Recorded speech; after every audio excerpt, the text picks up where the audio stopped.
All right, Chapter 6, Education Crisis. Year after year, the hardest part of the day was the hour before school started. Every day was a battle to get me into the classroom. From preschool until sixth grade, every day before school was an emotional battle. I was desperate not to leave my mother. I was so desperate, I pulled the steering wheel cover off of her while being pulled out of the car by force. Our wooden paneled station wagon would pull up to a little one-story building with a playground in the back. The steering wheel was covered with a leather material and wrapped with a thin leather rope. One extremely emotional morning, in a struggle while trying to get me out of the car, I held on to that steering wheel while my mom pulled me out of the car by my feet. I ripped off the leather wrapping as she got me out. I hated going to school, so I created a battle every day to get me out of the house and car. Until sixth grade, every morning before school was a horrific event. Ripping the leather off the steering wheel was only the beginning of my troubles getting into school. Many times, Mom carried me crying towards my teacher. If it was an extremely bad morning, my father would be called home from work to pry me off the stairs, carry me to the car, and into the school.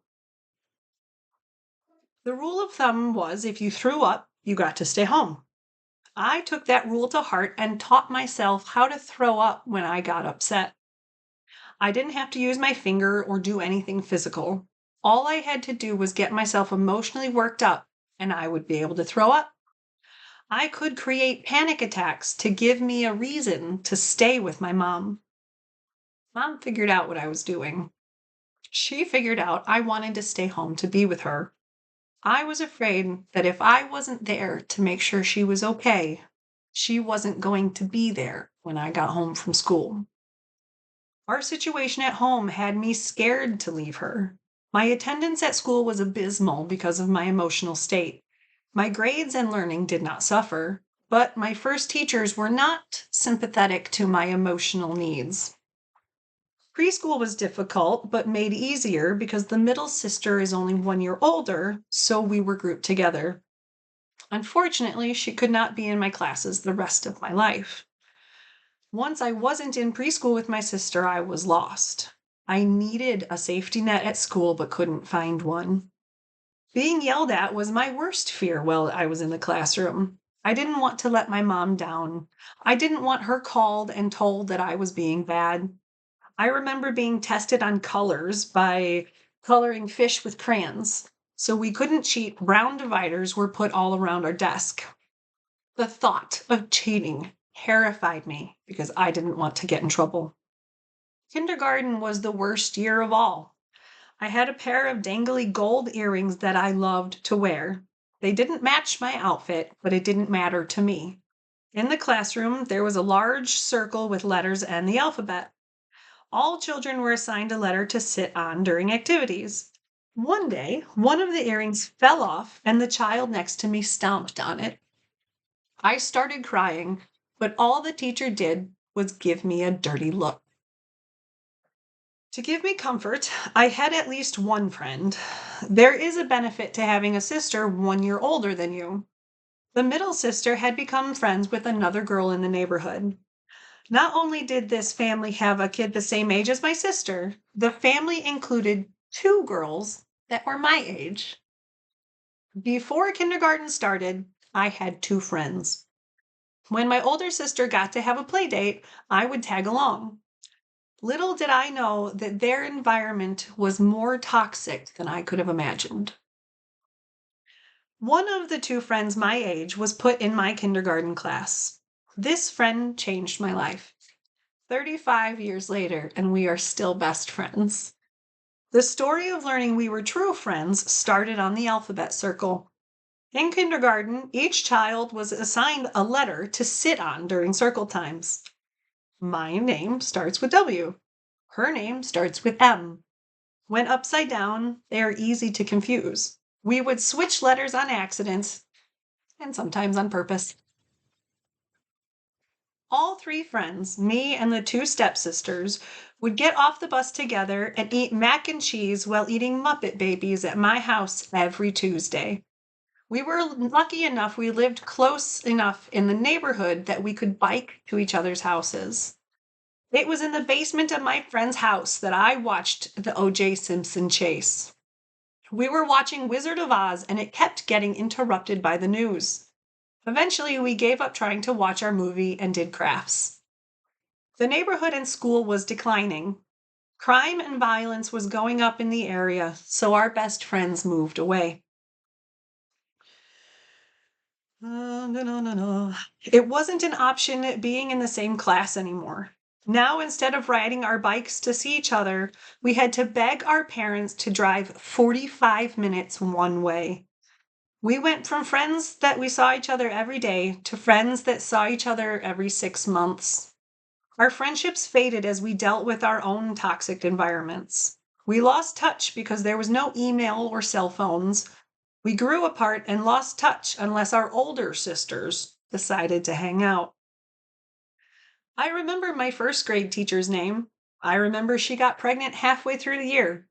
My first grade classroom door faced the door to enter our second floor gymnasium. Our gymnasium included a balance beam, rope climbing, and pull up bar. I remember standing in that big room and being challenged.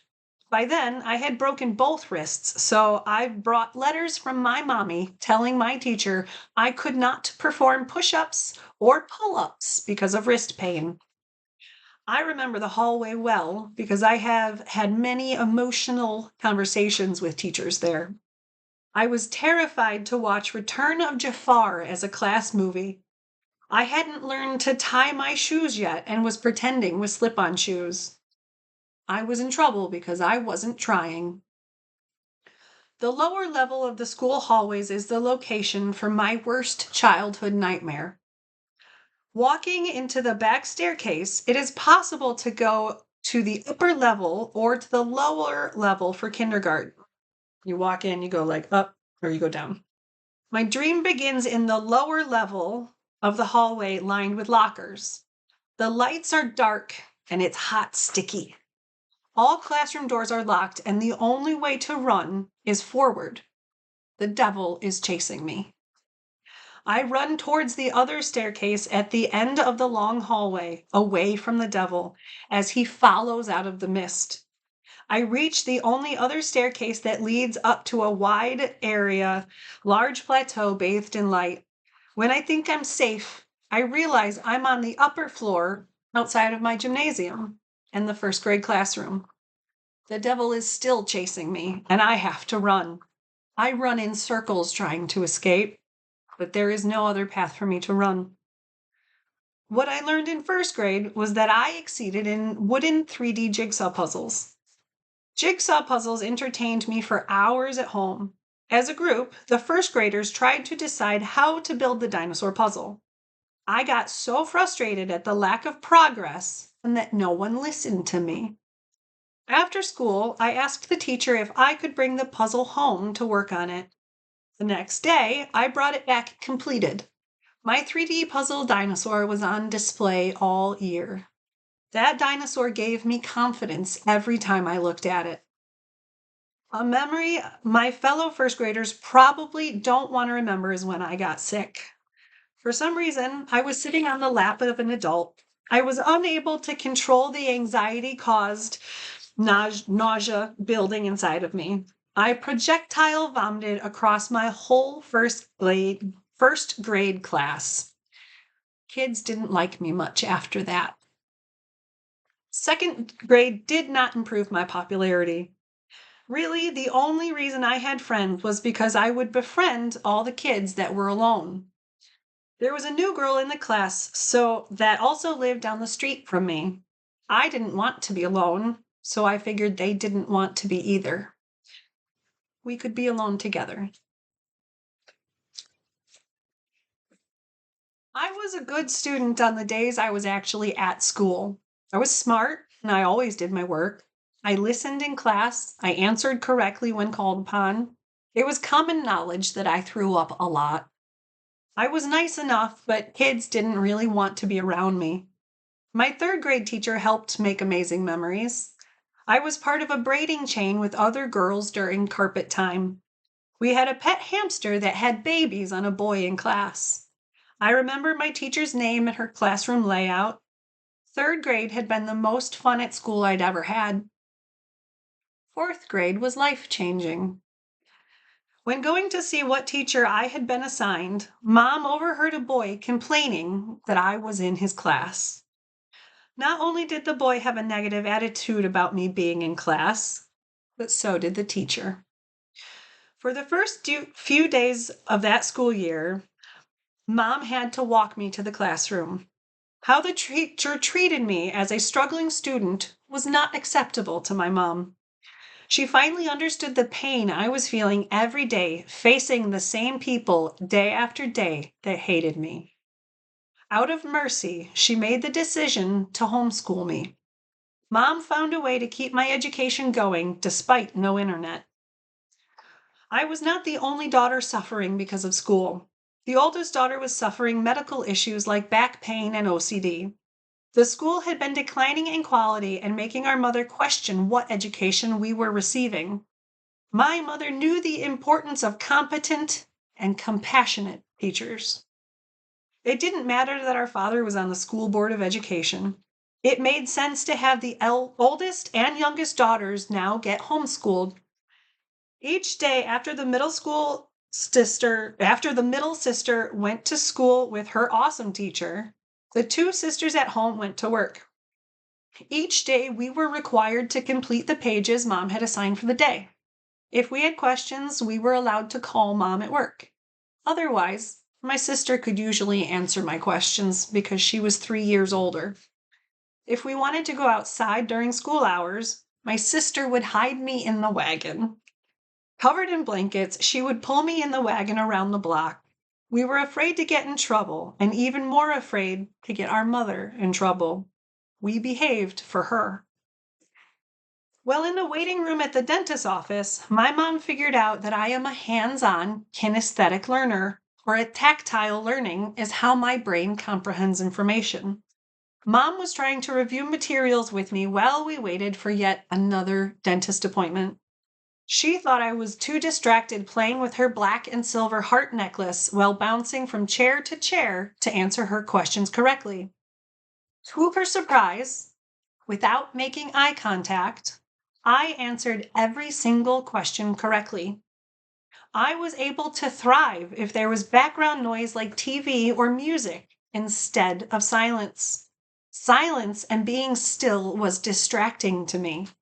Mom figured out that I needed to move and experience while I learned. I didn't learn like most children. The high school my oldest sister was destined to attend was not a school my mother was willing to allow any of her daughters to attend. Violence and drugs were on the rise in the area. She wanted a better environment for her daughters. Mom was determined to give her daughters a better life. It was time to leave our entire life behind and start somewhere new. Mom didn't have much money, but we could not stay where we were. Thanks.